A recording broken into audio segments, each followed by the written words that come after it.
صحیح بخاری حدیث نمبر 141۔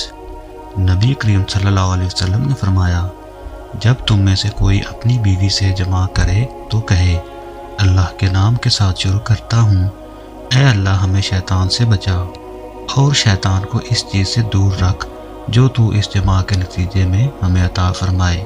یہ دعا پڑھنے کے بعد جماع کرنے سے میاں بیوی کو جو اولاد ملے گی اسے شیطان نقصان نہیں پہنچا سکتا۔ صحیح بخاری حدیث نمبر 142۔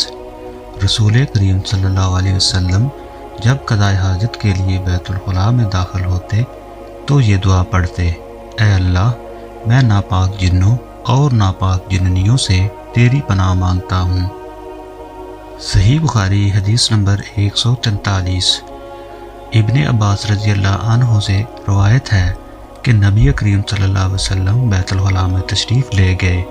میں نے بیت الخلاء کے قریب آپ کے لیے وضو کا پانی رکھ دیا۔ باہر نکل کر آپ نے پوچھا، یہ کس نے رکھا؟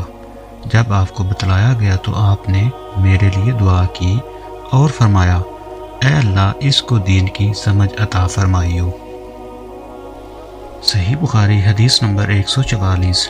رسول اللہ صلی اللہ علیہ وسلم نے فرمایا کہ جب تم میں سے کوئی بیت الخلاء میں جائے تو قبلہ کی طرف منہ کرے، نہ اس کی طرف پشت کرے بلکہ مشرق کی طرف منہ کر لو یا مغرب کی طرف۔ صحیح بخاری حدیث نمبر 145۔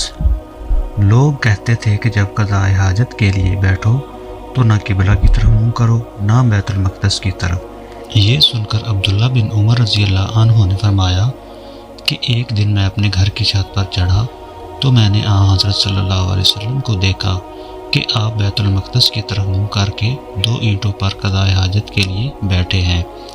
پھر عبداللہ بن عمر رضی اللہ عنہ نے واسع سے کہا کہ شاید تم ان لوگوں میں سے ہو جو اپنے چوتروں کے بل نماز پڑھتے ہو۔ تب میں نے کہا، خدا کی قسم میں نہیں جانتا کہ آپ کا کیا مطلب ہے۔ امام مالک رحمۃ اللہ نے کہا کہ عبداللہ بن عمر رضی اللہ عنہ نے اس سے وہ شخص مراد لیا ہے جو نماز میں زمین سے اونچا نہ رہے، سجدہ میں زمین سے چمٹ جائے۔ صحیح بخاری حدیث نمبر 146۔ رسول اللہ صلی اللہ علیہ وسلم کی بیویاں رات میں مناسہ کی طرف قضاء حاجت کے لیے جاتی اور مناسہ ایک کھلا میدان ہے، تو حضرت عمر رضی اللہ عنہ رسول اللہ صلی اللہ علیہ وسلم سے کہا کرتے تھے کہ اپنی بیویوں کو پردہ کرائیے، مگر رسول اللہ صلی اللہ علیہ وسلم نے اس پر عمل نہیں کیا۔ ایک روز رات کو عشاء کے وقت حضرت سودا بنت زمعہ رسول اللہ صلی اللہ علیہ وسلم کی اہلیہ جو دراز قد عورت تھی باہر گئیں۔ حضرت عمر رضی اللہ عنہ نے انہیں آواز دی اور کہا، ہم نے تمہیں پہچان لیا، اور ان کی خواہش یہ تھی کہ پردہ کا حکم نازل ہو جائے، چنانچہ اس کے بعد اللہ نے پردہ کا حکم نازل فرما دیا۔ صحیح بخاری حدیث نمبر 147۔ آپ صلی اللہ علیہ وسلم نے اپنی بیویوں سے فرمایا کہ تمہیں قضاء حاجت کے لیے باہر جانے کی اجازت ہے۔ صحیح بخاری حدیث نمبر 148۔ حضرت عبداللہ بن عمر رضی اللہ عنہ فرماتے ہیں، ایک دن میں اپنی بہن اور رسول اللہ صلی اللہ علیہ وسلم کی اہلیہ محترمہ حفصہ کے مکان کی چھت پر اپنی کسی ضرورت سے چڑھا تو مجھے رسول اللہ صلی اللہ علیہ وسلم قضاء حاجت کرتے وقت قبلہ کی طرف پشت اور شام کی طرف منہ کیے ہوئے نظر آئے۔ صحیح بخاری حدیث نمبر 149۔ حضرت عبداللہ بن عمر رضی اللہ عنہ کہتے ہیں کہ ایک دن میں اپنے گھر کی چھت پر چڑھا تو مجھے رسول اللہ صلی اللہ علیہ وسلم 2 اینٹوں پر قضاء حاجت کے وقت بیت المقدس کی طرف منہ کیے ہوئے نظر آئے۔